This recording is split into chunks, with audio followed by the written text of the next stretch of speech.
Hello everyone. तो जैसा आप ये स्क्रीन पे देख रहे हैं, ये एक सिंपल सा गेम है, ठीक है। जिस लाइक कार रेस की तरह या बाइक रेस की तरह। तो मैं इसे आपको बताऊंगा इसे बनाते कैसे हैं, ठीक है। फ्रॉम दी स्क्रैच पूरे बेसिक से मैं बताऊंगा इसे बनाते कैसे हैं। तो अब हम स्टार्ट करते हैं, ठीक है। तो हम इसके लिए यूनिटी यूज करते हैं, ठीक है। तो अगर आपने यूनिटी डाउनलोड नहीं किया है तो यूनिटी डाउनलोड कैसे करते हैं मैं आपको बताता हूँ, ठीक है। तो आप सबसे पहले यहाँ पे जाएं और सर्च करें यूनिटी हब।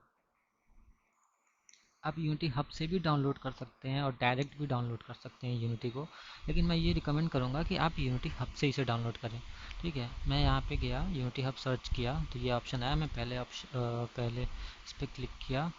क्लिक करने के बाद अब मेरा ये, मैं यहाँ पे देखता हूँ कि यूनिटी हब डाउनलोड कहाँ से हो रहा है, ठीक है। तो यहाँ पे पहले ऑप्शन में इसने लिख रखा है डाउनलोड फॉर दी विंडोज़। मैं यहाँ पे क्लिक करूँगा तो यहाँ से मेरा डाउनलोड स्टार्ट हो जाएगा, ठीक है।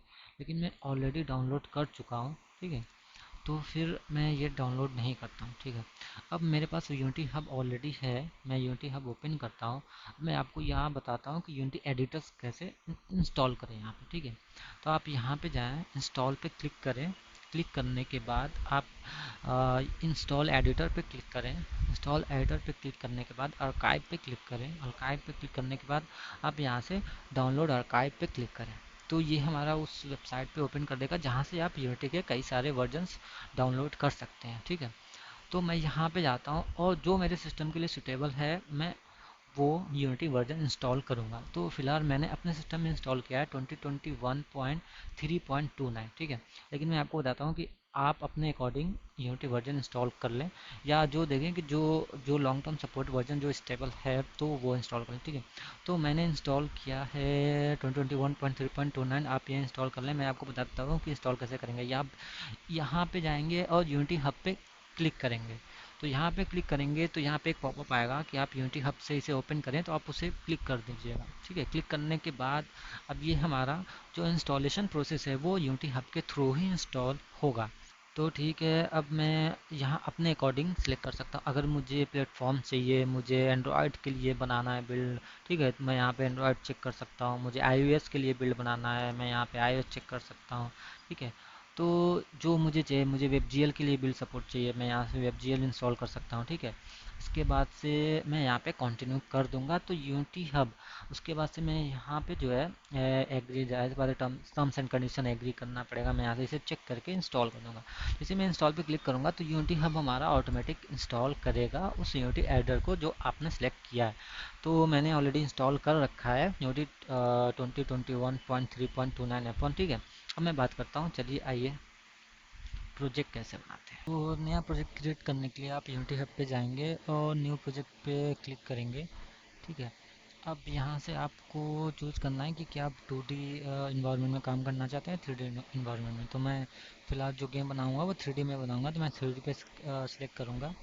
सिलेक्ट करने के बाद मैं यहाँ पे प्रोजेक्ट सेटिंग में जाता हूँ। यहाँ पे देखता हूँ कि मैं प्रोजेक्ट का नेम क्या दूँ। तो मैं यहाँ पे प्रोजेक्ट का नेम लिख देता हूँ, सिंपल रेसिंग गेम, ठीक है। और मैं इसका पाथ यहाँ से लोकेशन से मैं यहाँ से इसका पाथ सेट कर सकता हूँ कि मुझे ये प्रोजेक्ट किस लोकेशन पे रखना है, ठीक है। फिर मैं यहाँ से क्रिएट प्रोजेक्ट पे क्लिक करता हूँ। बाय डिफ़ॉल्ट मेरे पास यूनिटी का ये लेआउट खुल के सामने आएगा, ठीक है।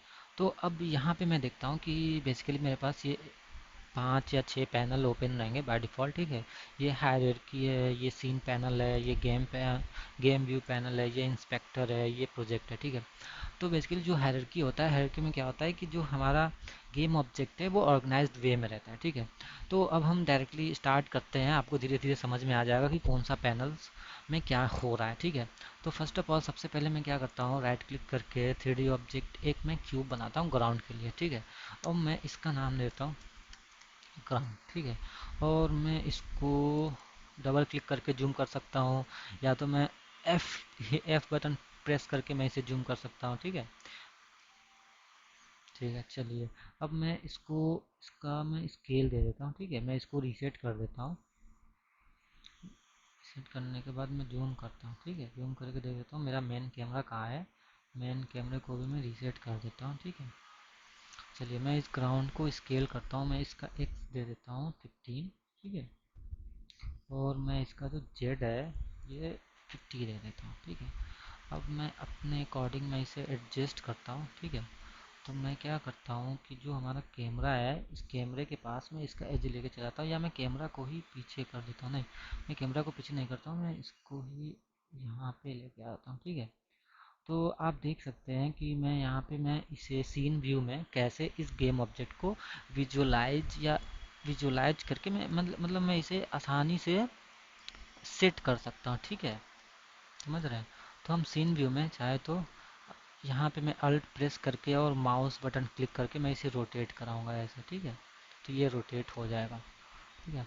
और अब मैं देखता हूँ कि मेरा गेम व्यू में दिख कैसे रहा है। तो मैं इस गेम व्यू को साइड करके मैं यहाँ पे कर देता हूँ ताकि मुझे दिखे कैमरे में। तो जो जहाँ पे कैमरा है मेरा, मैं कैमरे के अकॉर्डिंग मैं इसे सेट करता हूँ, ठीक है। कि ये है कहाँ मेरा ये ग्राउंड है, मैं इसे ये अच्छा ये रहा मेरा रोड, ठीक है, ग्राउंड। इसे थोड़ा सा और आगे कर दिया अपने गेम व्यू के अकॉर्डिंग, मैं यहाँ से सीन व्यू में सेट कर सकता हूँ, ठीक है। मुझे जैसा समझ में आया, जैसा आपको सही लगे कि हाँ ये व्यू मेरे लिए सेट है, आप उसके अकॉर्डिंग यहाँ पे सेट कर सकते हैं, ठीक है। अब मैं यहाँ पे गया, राइट क्लिक किया, ठीक है। एक और ऑब्जेक्ट बनाता हूँ, मैं क्यूब बनाता हूँ, ठीक है। मैं क्यूब लेता हूँ, मैं इसको नाम देता हूँ प्लेयर, ठीक है। मैं इस प्लेयर को भी सेट कर देता हूँ यहाँ पे,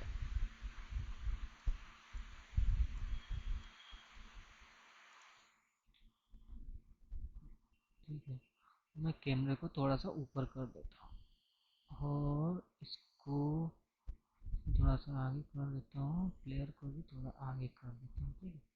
चलिए, तो अब मुझे जो प्लेयर है, प्लेयर वाइट वाइट दिख रहा है, तो प्लेयर को कलर करने के लिए मुझे मटेरियल बनाना पड़ेगा, ठीक है। तो मैं यहाँ पे एसेट में जाता हूँ, ठीक है।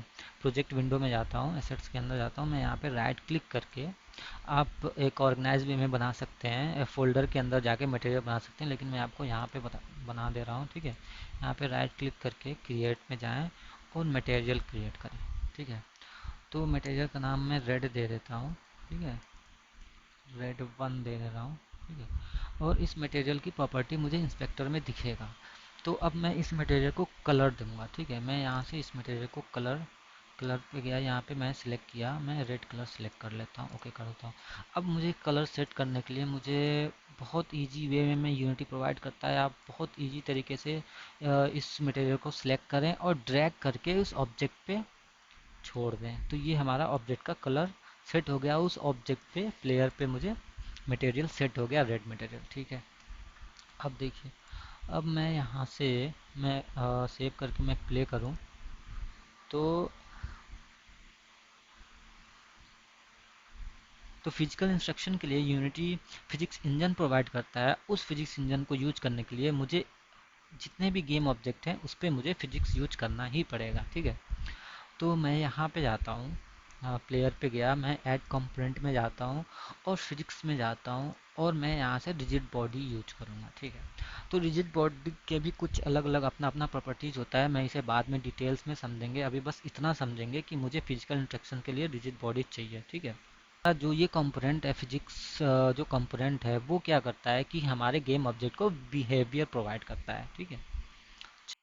ये जो कंपोनेंट है ट्रांसफॉर्म, ठीक है। तो ये देखिए, जो गेम ऑब्जेक्ट है, गेम ऑब्जेक्ट में आपको सबसे पहला एक कंपोनेंट दिखेगा ट्रांसफॉर्म, ठीक है। ट्रांसफॉर्म के अंदर ये 3 प्रॉपर्टीज होती हैं, पोजीशन, स्केल, पोजीशन, रोटेशन और स्केल, ठीक है।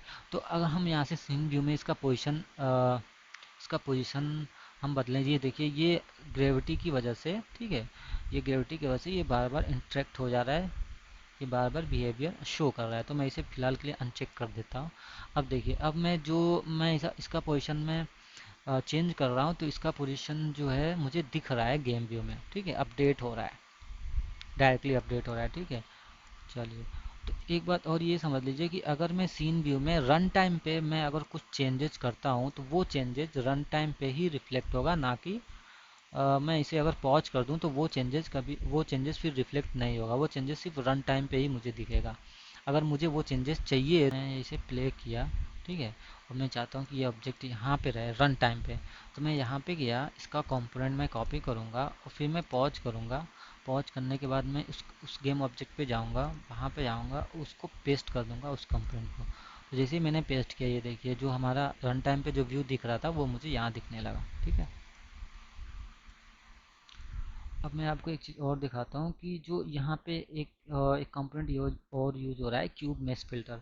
तो क्यूब मेश फिल्टर बेसिकली करता क्या है कि ये इसका शेप देता है। ठीक है, तो मैं यहाँ पे जाता हूँ, ये तो क्यूब है, मैं यहाँ से चेंज कर सकता हूँ। मैं यहाँ से मैं रन टाइम पे ही आपको इसको दिखाता हूँ। ठीक है, मैं यहाँ से प्ले किया, मैं यहाँ से मेश फिल्टर में गया। ठीक है, मेश फिल्टर में गया, मैं यहाँ से चेंज करूँगा। ठीक है, तो ये देखिए, ये हमारा जो मेश रेंडर है वो, रेंडर नहीं, जो ये फ़िल्टर है, जो उसका शेप है वो चेंज हो जाएगा। ठीक है, तो मेश फ़िल्टर हमारा जनरली ये प्रोवाइड करता है कि हम किस टाइप का शेप यूज कर रहे हैं। ठीक है,